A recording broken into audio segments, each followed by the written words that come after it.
rescued a lot of people till midnight. So without having any power, just with ordinary citizens with support, BJP is doing its might.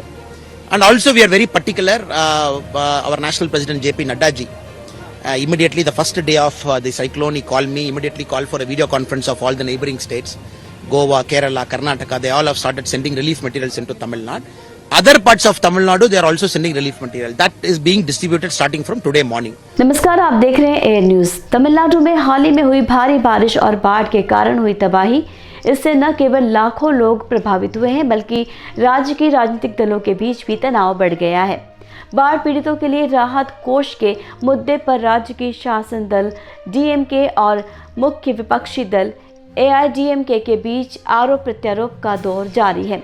AIADMK के महासचिव और पूर्व मुख्यमंत्री एडप्पाडी के पलानीस्वामी ने कहा कि केंद्र सरकार ने राहत सहायता के मामले में तमिलनाडु के साथ सौतेला व्यवहार किया है। उन्होंने डीएमके सरकार से ये भी कहा कि वो अपने संसाधनों से पर्याप्त धनराशि आवंटित करे और हाल ही में हुई बारिश से प्रभावित लोगों की रक्षा करे। उन्होंने कहा डीएमके सरकार को दोषारोपण करने की कोशिश नहीं करनी चाहिए।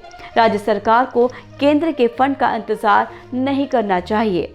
वो बाढ़ पीड़ितों को तुरंत राहत राशि देनी चाहिए क्योंकि सरकार लोगों द्वारा चुनी गई है।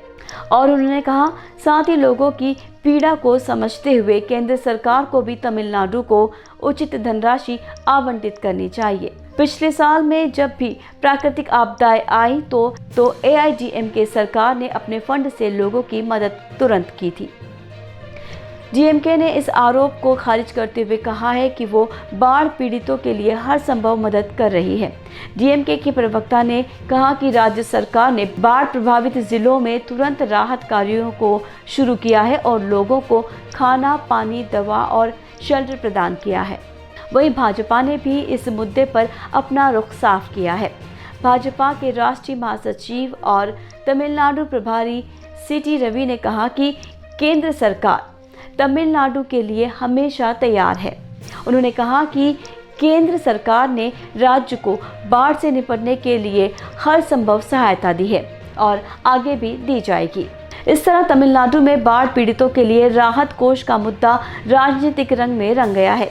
लोग अभी भी अपनी मुश्किलों से जूझ रहे हैं। उम्मीद है कि राज्य और केंद्र सरकार दोनों ही इस मुद्दे को गंभीरता से लेंगे और बाढ़ पीड़ितों को जल्द से जल्द राहत पहुंचाएंगे।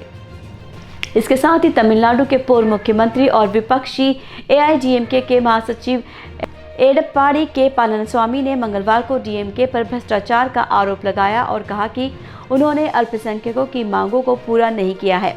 उन्होंने ये भी कहा कि उनकी पार्टी भाजपा के साथ गठबंधन नहीं कर रही है और वो आगामी लोकसभा चुनाव में विजयी होंगे। इसके बाद डीएमके ने एआईडीएमके के आरोपों को खंडन करते हुए कहा कि वो बाढ़ पीड़ितों के लिए हर संभव मदद कर रहे हैं। डीएमके के प्रवक्ता ने कहा कि राज्य सरकार ने बाढ़ प्रभावित जिलों में तुरंत राहत कार्यों की शुरुआत कर दी है और लोगों को खाना, पानी, दवा और शेल्टर प्रदान किया है। वहीं भाजपा ने भी इस मुद्दे पर अपना रुख साफ किया है। भाजपा के राष्ट्रीय महासचिव तमिलनाडु प्रभारी सीटी रवि ने कहा कि केंद्र सरकार तमिलनाडु के लिए हमेशा तैयार रहती है और उन्होंने कहा कि सरकार ने राज्य को बाढ़ से निपटने के लिए हर संभव सहायता दी है और आगे भी दी जाएगी। इस तरह तमिलनाडु में बाढ़ पीड़ितों के लिए राहत कोष का मुद्दा राजनीतिक रंग में रंग गया है। लोग अभी भी अपनी मुश्किलों से जूझ रहे हैं। उम्मीद है कि राज्य और केंद्र सरकार दोनों ही इस मुद्दे को गंभीरता से लेंगे और बाढ़ पीड़ितों को जल्द से जल्द राहत पहुंचाएंगे।